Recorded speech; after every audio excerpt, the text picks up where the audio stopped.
This is a watercolor tutorial showing you how I painted a pink peony with classic watercolors. So the first thing that I did was draw it out on good thick 300 GSM watercolor paper and decide my colors. So I was going to use Sap Green, Winsor Green Blue shade, and for the flower, permanent Alzarin Crimson and permanent Rose, but also a bit of Payne's Grey just to give the background a little bit of a different look. So I start off with the background and I'm just putting on water and raw color and blending it all together on the paper. So it's a combination here of the Alzarin Crimson and the Winsor Green Blue shade. Also slapping in some little bits of Payne's Grey, which is a sort of bluey grey kind of color, just to give it a bit of extra darkness, and also some Sap Green to give some warmer kind of shades to the background, because what I did was make it quite dark in places, but then a little bit of warmer green lightness in others. And the drying line at the bottom doesn't matter because I'm going to put the stalk of the peony there later on. So it really is just two colours for the petals. I'm using permanent Alzarin Crimson and permanent Rose. So I'm using a lot of the permanent Rose because I want it to have the kind of pinky quality that the reference photo has, but I know it needs some darker shadow areas, so I'm using the permanent Alzarin Crimson in there. I mean, you could use any combination of the colours if you wanted to here, you know, to try and make your reds darker, but I just decided to go with a sort of like purpley red and purpley pink as my main colours. Just keep it nice and simple for myself. So on this petal you'll see me use two little dropping in techniques, and the first one is to drop in areas of colour onto already wet paint, which is what you can see me doing there with the permanent Rose.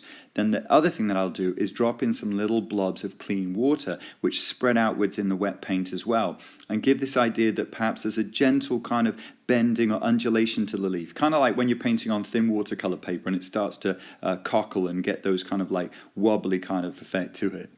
This dropping in technique comes in really handy for me because I like to work directly onto the paper quite a bit, so when the petal is too light like it was just then, I can drop in an extra bit of colour and I can make it darker, and because it's still wet it kind of spreads outwards and looks totally natural, and there's no drying line or edges to be seen. And I think that is the major benefit of using thick 300 GSM paper. I mean, you notice that I don't stretch any of my papers, and I do use quite a bit of water, especially on the background, but because it's so thick, if there is any kind of cockling or any kind of gentle bend to the paper because of the amount of moisture it's absorbing, it is, like I say, really gentle, and it's nothing that perhaps putting a clean piece of paper over your work and then some heavy books on top of it, that can't fix. So what else can you see me doing here? You can see me moving around. I want each petal to be separate and I don't want it bleeding into the next. So you're seeing me jump around the picture like I usually do. So that I'm doing a petal somewhere, then I'm leaving quite a few white paper, you know, undone petals in between and going over somewhere else to do a petal. That's to make sure that they're never doing one wet petal next to another one so that they can't bleed and run together. I mean, some people love that effect and it looks really dead cool when they do it, but for this particular flower and the one I did previously, the pink and yellow rose, I wanted each petal to be kind of painted lovely and crisp and separate. Another thing that you can see me doing on this picture is I'm not painting right to the very edge of each of those petals, and you can notice that on the ones that I've already done quite clearly. I'm sort of painting almost to the edge and leaving just shy of about 1 millimeter's worth of white paper showing around the edge, almost like a bit of an outline, not around the entire edge, but on the edge that I think is catching the light. And that's partly because I feel the need to leave paper white highlights in my watercolors because it is a technique, a classic technique that looks terrific, and I don't do enough of it. But it's also been commented on before, and quite a few people have said that they liked the sort of like white edge effect that I put in on some of my previous flower paintings, and it really showed the difference. You could see the edges of all of the petals really, really clearly. So, you know, I was doing it for two reasons there. One, because I want to, you know, have that sort of classic look in my watercolor paintings, but also because people said that they liked it and they thought that it was a good effect.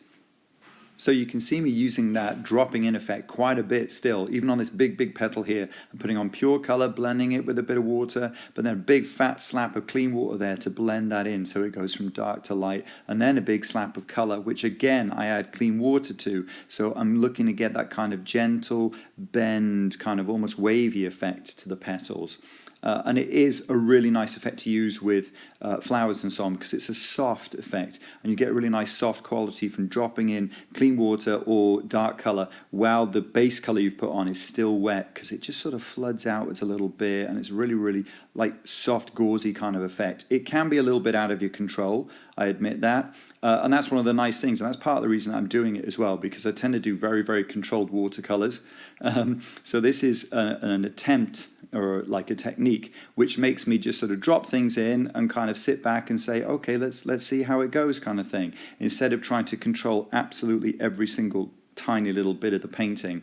You know, dropping in water and dropping in colour has a slightly random effect. And that can be a good thing, to just sort of sit back, let go, and let your drawing be nice and expressive. So it's looking pretty much finished, as everything's led up to this big, final, very dark, hooded, shadowed petal that I'm popping in now.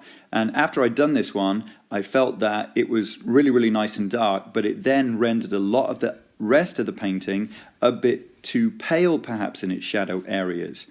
So you can see me pointing out some bits and bobs here now with the brush, and these are areas that I thought, you know, comparing the whole picture, they were too light, so I knew I needed to go back in and make some darker shadow areas, in particular where a petal was casting a shadow on the petal behind it. That I didn't think that I'd really sort of nailed, so I went back in with dark colours again, a mix of Alzarin Crimson Permanent and Permanent Rose, in order to do some of these shadows. And what I would do is just soften the edge of the shadow with a bit of clean water usually, so it wasn't a really hard edged shadow. So in order to do this, obviously I'm working from a reference photo, a photo that I've taken myself, and I've just got popped up on an iPad in front of me so I can see it all the way through the painting process. And that's what I'm using to judge, well, yeah, that shadow's too light, that one's too dark.